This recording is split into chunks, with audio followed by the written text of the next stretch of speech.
శ్రీగురుభ్యో నమః. హరి ఓం. శ్రీమహాగణాధిపతయే నమః. హరి ఓం.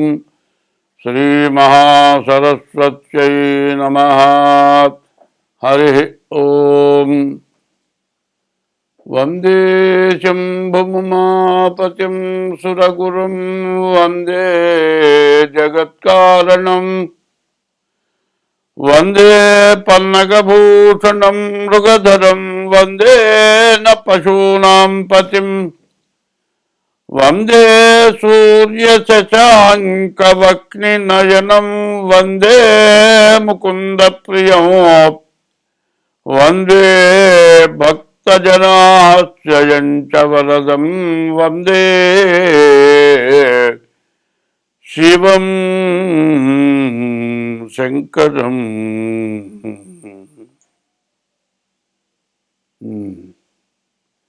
2026వ సంవత్సరం ఫిబ్రవరి నెల 2026వ సంవత్సరం ఫిబ్రవరి నెల. ఇప్పుడు మేషరాశి చెప్పుకుందాం. ఈ మేషరాశి ఎట్లా ఉన్నది అంటే, ఈ మేషరాశికి ద్వాదశంలో శని ఉన్నాడు. ద్వాదశంలో 12వ శని ఉంటే ఏలినాటి శని ప్రారంభం అయినట్టు. మార్చి 30 నుంచి ఏలినాటి శని ప్రారంభమైంది. అంటే 2025వ సంవత్సరం మార్చి 30 నుంచి ఏలినాటి శని ప్రారంభమైంది. అయితే ఈ ఏలినాటి శని చాలా కష్టాలతో కూడుకున్నటువంటి శని. మనం చేసినటువంటి పాపం వల్ల మనకు రకరకాలైన కష్టాలు వస్తాయి. చేసే వృత్తిలో ఏమీ ఆదాయం ఉండదు. అది మానుకుందాం అన్న పరిస్థితి వస్తుంది. ఇంట్లో డబ్బులు ఉండవు. ఇంట్లో భార్యాభర్తలకి అనుకూలత ఉండదు. ఇంట్లో గొడవలు, బయట ఆదాయం ఉండదు. బయట పనిచేసే చోట గొడవలు, మరి ఇంట్లో వాళ్ళకి రోగాలు, రకరకాలైన సమస్యలు, మరి యాక్సిడెంట్లు అవటానికి అవకాశం ఉంది. ఇట్లా చాలా సంవత్సరం నుంచి చాలా ఇబ్బందులు, కష్టాలు వచ్చినాయని చెప్పాలి ఏలినాటి శని వల్ల. మరి ద్వాదశంలో శని ఇంకా సంవత్సరంన్నర ఉంటాడు. మొత్తం ఏలినాటి శని మొత్తం 7 సంవత్సరాలు 6 మాసాలు. అంటే ఇప్పుడు సంవత్సరం గడిచిపోయింది. ఇంకా సంవత్సరం 6 మాసాలు, 6 సంవత్సరాల 6 మాసాలు ఇంకా ఏలినాటి శని ఉంది. అయితే ఈ రాశి వాళ్ళకి శని వల్ల మాత్రం బాగా ఇబ్బంది. కాబట్టి అసలు ఈ రాశి ఎట్లా వచ్చింది? ఉత్తరాభాద్ర 4వ పాదం, ఉత్తరాభాద్ర రేవతి, పూర్వాభాద్ర 4వ పాదం, ఉత్తరాభాద్ర 4 పాదాలు, రేవతి 4 పాదాలు కలిసి 2026వ సంవత్సరం ఫిబ్రవరి నెల 3వ రాశి మిథున రాశి. ఇప్పుడు 2 అయిపోయినాయి, 3వ రాశి చెప్పుకుందాం. ఈ మిథున రాశి ఎట్లా వచ్చింది? మరి మృగశిర నక్షత్రం 3-4 పాదాలు, ఆర్ద్ర నక్షత్రం 4 పాదాలు, పునర్వసు నక్షత్రం 3 పాదాలు కలిసి మిథున రాశి. ఈ మిథున రాశి ఎట్లా వచ్చింది? మరి మృగశిర నక్షత్రం 3-4 పాదాలు, ఆర్ద్ర నక్షత్రం 4 పాదాలు, పునర్వసు నక్షత్రం 3 పాదాలు కలిసి మిథున రాశి. ఈ మిథున రాశి వల్ల మీకు ఎట్లా ఉందో చూద్దాం. ఈ మిథున రాశికి వచ్చేప్పటికల్లా కేతువు శుక్రుడు తప్పితే ఏ గ్రహాలు బాగాలేవు. ఈ కేతువు శుక్రుడు వల్ల చాలా ఇబ్బందులు వస్తున్నాయి. తర్వాత శుక్రుడు అష్టమంలో ఉన్నాడు. మరి వివాహం జరగాలంటే చాలా కష్టంగా ఉంటుంది. మరి ప్రేమ వివాహాలు పనికిరావు. ఏమంటే మేము ప్రేమించుకున్నామండి, మేము పెళ్లి చేసుకుంటాం, మా జాతకం చూడండి అని అడిగేవాళ్ళు ఉన్నారు. మొన్న వాళ్ళు వచ్చారు. ఏమంటే మేము ఇద్దరం ప్రేమించుకున్నాం, మేము పెళ్లి చేసుకుంటే బాగుంటుందా చెప్పమని వచ్చారు. సరేనయ్యా, మీరు ప్రేమించుకున్నారు, నన్ను అడుగుతున్నారు. ఒకవేళ నేను చూచి మీ జాతకాలు కలవు, బాగుండదు అని చెబితే మానుకుంటారంటే, మేమెందుకు మానుకుంటామని చేసుకుండేది. ఇక చేసుకునేటప్పుడు బాగుందా లేదా అడగటం ఎందుకు? మరి ఇష్టమైనట్టు చేసుకోండి, తర్వాత మీ కర్మ మీరు అనుభవించండి అంటే, అట్టా కాదు ఏదైనా రెమెడీ ఉంటుంది అంటే కొన్ని రెమెడీలు లేని వాళ్ళు ఉన్నాయి. షష్టాష్టకాలు, కుజ దోషాలు, కాలసర్ప దోషాలు ఇట్లాంటివి ఉన్నట్టయితే భార్యాభర్తలకి కుదరదు, వియోగం కలుగుతుంది. ఒకళ్ళు మొహం కనపడితే వాళ్ళకి అక్కడ లేని క్రోధం వస్తుంది. ఇట్లా ఉంటుంది జాతకం. చాలా జాగ్రత్త పడాల్సి వస్తుంది. కాబట్టి ఈ రాశి వాళ్ళు ముందుగా మీ డేట్ ఆఫ్ బర్త్ ద్వారా జాతకం చూపించుకోవడం చాలా అవసరం. మరి లేకపోతే హస్త సాముద్రిక ద్వారా కానీ జాతకం చూపించుకోవాలి. ఈ రాశి వాళ్ళకి వివాహం కావటానికి బాగా అవకాశం ఉన్నది, కానీ సొంత నిర్ణయాలు పనికిరావు. తర్వాత డేట్ ఆఫ్ బర్త్ ద్వారా జాతకం చూపించుకోవడం అవసరం. కేతు బాగున్నాడు, నువ్వు చేసే వృత్తిలో నీవు చెప్పే మాట అందరూ వింటారు, అన్ని రకాల బాగుంది. రాహుకేతువుల మధ్యలో గ్రహాలు పడటం చేత నువ్వు ఏ పని చేసిన కష్టానికి తగిన ఆదాయం రాదు. ఒక చోట నిలబడలేవు. ఒకటి చోట కాదు ఇంకో చోట కాదు ఇంకో చోటకి పోయినా కూడా అంతకుముందు చేసిందే బాగుంటుంది, కానీ కొత్తగా చేసేది బాగుండదు. ఇట్లాంటి ఇబ్బందులు బాగా కనబడుతున్నాయి.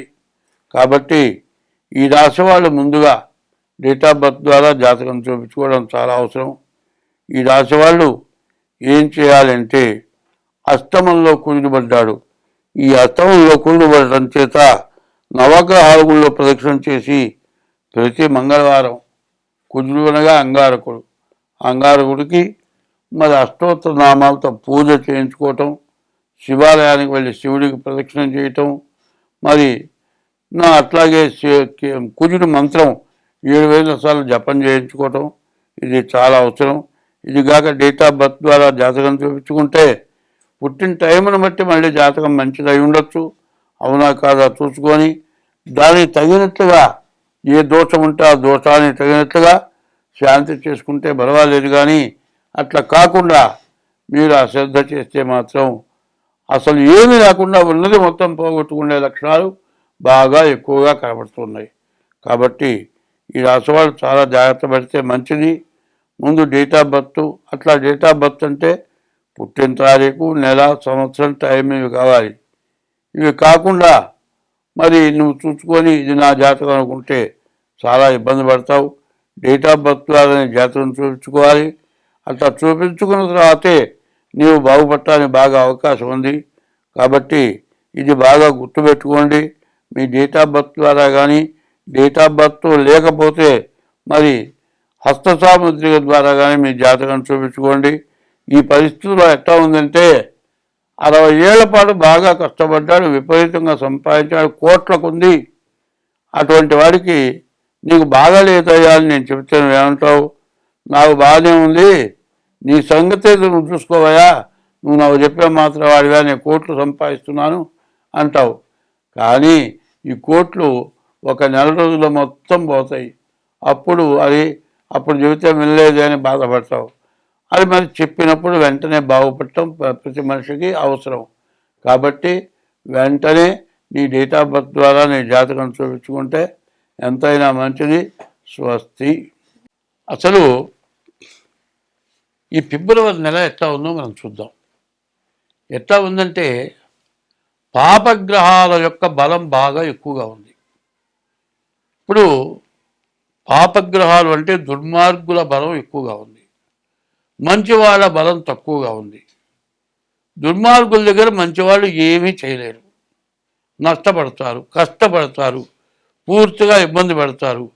వాళ్ళు ఉన్న స్థలం కూడా వదిలిపోయే పరిస్థితి వస్తుంది. ఇప్పుడు జరుగుతున్నదంతా కూడా యుద్ధాలు ఎక్కువైనాయి. యుద్ధాలు ఎవరైతే బలహీనుడుగా ఉంటాడో వాడి మీద యుద్ధం చేసి వాడి రాజ్యాన్నే స్వాధీనం చేసుకుంటున్నారు. ఇప్పుడు మనలో కూడా పక్క ఇంటి వాడు ఉన్నాడు అనుకోండి, మనం ఏదైనా బలం తక్కువ వాళ్ళైతే చిన్నగా తన్నో ఏదో ఒకటి చేసి మన ఇంట్లోంచి వెళ్ళగొట్టి వాడి ఇల్లు కాక మన ఇల్లు కూడా ఆక్రమించుకుంటాడు. అదే కాదండి, భార్య రూపవతి శత్రువు అన్నారు. ఈ టైంలో నీ భార్య బాగా అందగత్తి అనుకోండి, పరాయివాడు నీ భార్యను బలవంతం చేసి తీసుకెళ్తే నువ్వేమనుకుంటావు? అయ్యో నా భార్య మంచిది కాదురా, వాడు ఎమ్మడి పోయింది అనుకుంటావు. వాడు బలవంతం చేసి లేకపోతే నువ్వు రాకపోతే చంపుతానని గందరగోళం చేసి తీసుకెళ్తాడు. ఏ రకంగానైనా సరే దుర్మార్గుల వల్ల పూర్తిగా ఈ సంవత్సరం మేషరాశి దగ్గర నుంచి మీనరాశి వరకు కూడా చాలా కష్టాలు ఎక్కువగా ఉన్నాయి. ఈ కష్టాలు ఎక్కువ ఉన్న కష్టాలు ఎట్లా పోవాలి అంటే చూడండి, ఇంతకుముందు విపరీతమైన వరదలు వచ్చినాయి. మరి ఈ సంవత్సరం అట్లాగే విపరీతమైన చలి. మరి ఈ చలి ఎండ, వర్షం తర్వాత చలి, తర్వాత రాబోయే ఎండలు కూడా బాగా ఎక్కువగా వస్తాయి. మరి పొల్యూషన్ సక్రమంగా ఉండదు. చలికాలంలో చలికి బాధ, వర్షాకాలంలో నీటి పొల్యూషన్, చలికాలంలో దోమకాటు, మరి మలేరియా జ్వరము, చికెన్ గున్యాను ఇట్లాంటివి తయారవుతున్నాయి. రకరకాలైన వ్యాధులు వస్తున్నాయి. నీవు చేసే పని చేసుకోవాలంటే పొద్దున్నే లేచి పోయి పని చేసుకోవాలంటే చాలా కష్టంగా ఉంటుంది. మరి ఇట్లాంటి పరిస్థితులు, ఈ చలి ఎక్కువగా ఉంటే వ్యాపారస్తులు కూడా వ్యాపారం సాగట్లేదు. జనం మొత్తం బయటకు వస్తే కదా కనీసం టిఫిన్ బండి, ఇడ్లీ, అట్టు ఇట్లాంటివి అమ్ముకునే వాళ్ళైనా సరే 10 గంటల లోపల జనం బయట రావట్లేదు. పొద్దున్నే లేచి వాడు వ్యాపారం చేద్దామంటే వ్యాపారం సాగట్లేదు. అందులో ఈసారి కరువు ఎక్కువైపోయింది, ఆదాయం తక్కువైపోయింది. ప్రతి వాళ్ళకి కూడా కష్టాలు నష్టాలు ఎక్కువగా ఉన్నాయి. పైన ఏమిటంటే ప్రతి వస్తువు యుద్ధాలు జరగటం చేత ప్రతి వస్తువు కూడా విపరీతమైన రేట్లు వచ్చినాయి. సామాన్యుడు బతకలేని పరిస్థితి వచ్చింది. కాబట్టి ఇప్పుడు ఏమి చేయాలనేది బాగా ఆలోచించుకోవాలి. ప్రతి వాళ్ళు కూడా డేట్ ఆఫ్ బర్త్ ద్వారా జాతకం చూపించుకోవటం. అదే కాదు, దేవతా పూజలు నీ జాతకాన్ని బట్టి ఏ దేవుడి పూజ చేస్తే నీ బాధలు పోతాయి అటువంటివన్నీ చెప్పడం జరుగుతుంది. డేట్ ఆఫ్ బర్త్ ఉంటే డేట్ ఆఫ్ బర్త్ ద్వారా, డేట్ ఆఫ్ బర్త్ లేకపోతే హస్త సాముద్రిక ద్వారా మీ జాతకం చూపించుకోండి. మీకు అన్ని విధాలా బాగా కలిసి వస్తుంది. మీరు ముందు బాగుపడటం కోసమే ఇంత విపరీతంగా చెప్పడం జరుగుతుంది. ఏదో చెప్పాళ్లే, ఏముందిలే పొద్దుగోకులు, మీ డబ్బుల కోసమని కాదు చెప్పేది.